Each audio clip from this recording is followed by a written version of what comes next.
Welcome to another online weekly reflection. Today I'm reflecting on transition or change from Luke chapter 8 verse 22 to 25. My email is found in the description of this video if you feel the need to reach out. Unfortunately, as humans, we do not have a good track record when it comes to change.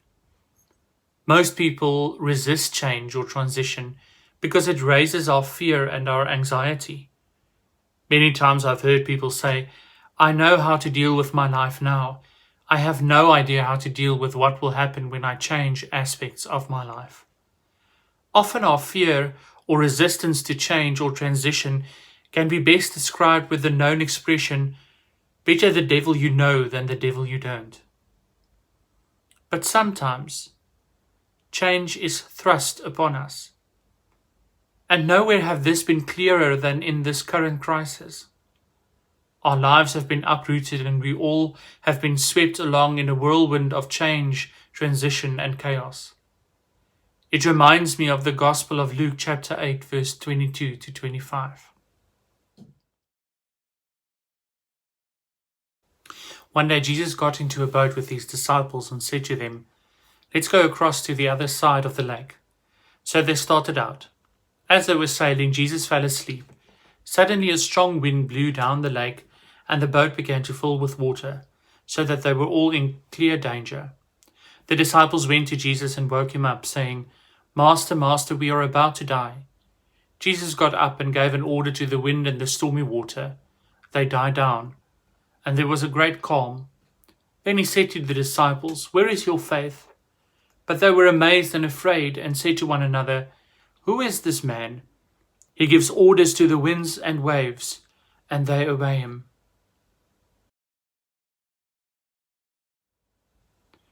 Sometimes the fear of change makes us anxious and causes us to feel fearful and even angry. The perceived danger of doing things differently causes a perceived danger, but currently nothing about what we are experiencing is merely perceived experience. It is an actual change. From today, a lot of things are changing once more. Shops, hairdressers and restaurants are reopening. Some will be happy and others who have been sheltering or who are fearful for their health might not be so happy. Even this prospect of reopening places of worship is not greeted with joy everywhere. The challenges this poses are not easy to overcome. Restrictions on numbers and physical distancing and sanitation requirements confronts us with a very real challenge, and this causes much inner turmoil. Our desire to return to normal and our fear of this new way of being church causes us to feel stuck between shores in a boat being tossed around by violent waves. Whatever we feel, change is a storm that has ravaged us over the last 5 months, and many of us feel tired, scared, and overwhelmed. It is in this time and during this storm that it is helpful to remind ourselves that Jesus and his followers also experienced storms during their ministry. In our reading, a real and physical storm interrupting their mission.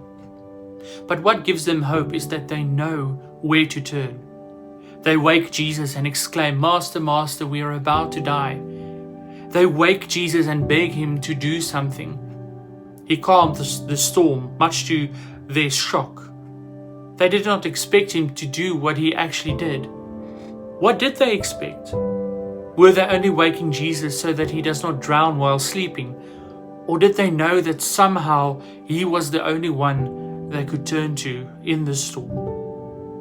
Whatever the storms we are experiencing in this unstable and challenging time, I am reminded that there is somewhere to direct my pleas, my fears, my anger and my sadness. I am able to offer them to God in prayer. Maybe I too will be surprised when I see how God will calm the storms. Let us pray. Holy God, during this time of extreme discomfort, in almost any area of our lives, we confess that we are helpless in this storm.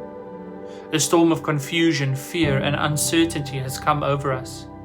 We are stuck between shores, the known on the one hand and the unknown on the other, and we are being tossed around by differing opinions, government plans, and our own fears.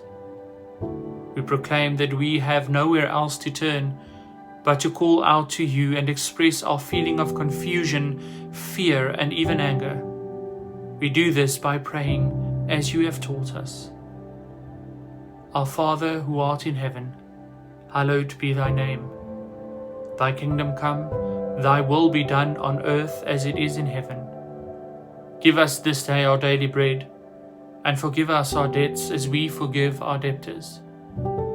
And lead us not into temptation, but deliver us from evil. For thine is the kingdom, and the power, and the glory forever. Amen.